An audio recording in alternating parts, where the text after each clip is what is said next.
അപ്പൊ ഇന്നത്തെ മുദ്ര എന്ന് പറയുമ്പോ ഇപ്പൊ 6 ചൂണ്ടി മുദ്ര നേരത്തെ കാണിച്ചു. അതിന്റെ മധ്യത്ത് മുട്ടിന്റെ ഭാഗത്ത് പിടിക്കുക.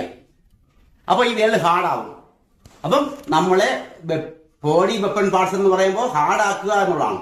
അതാണ് മുദ്രയുടെ പ്രയോഗം. അങ്ങനെയുള്ള മുദ്രകളായി കാണുന്നത് കേട്ടോ. അപ്പൊ ബോഡി വെപ്പൺ പാർട്സ് കൊണ്ട് എങ്ങനെ ആക്രമണം നടത്താം?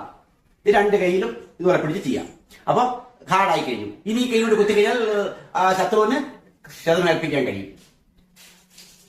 ഓപ്പോണിന്റെ മർമ്മം പോയിന്റിൽ ക്ഷതമേൽക്കാൻ സാധ്യതയുണ്ട് ഇതോടുകൂടി. സാധാരണ കുത്തും പോലെ അല്ല. അല്ലെങ്കിൽ വിരല് ഹാർഡ് അല്ലെങ്കിൽ ഒടിഞ്ഞു പോകും. ഇതോ ഹാർഡാണ് കേട്ടോ. ഇങ്ങനെ പിടിക്കുമ്പോൾ ഇത് ഒടിയായിരിക്കും, ഹാർഡായിരിക്കും. ഓക്കെ, അപ്പൊ ഒന്ന് അടിച്ചേ. ഒരു അടി വന്നു, അതുകൊണ്ട് ഒറ്റക്കുത്ത് എന്താ ഒന്ന് കാണിക്കാം. അപ്പൊ അടിച്ചാലും ഇടിച്ചാലും ചെയ്യാം.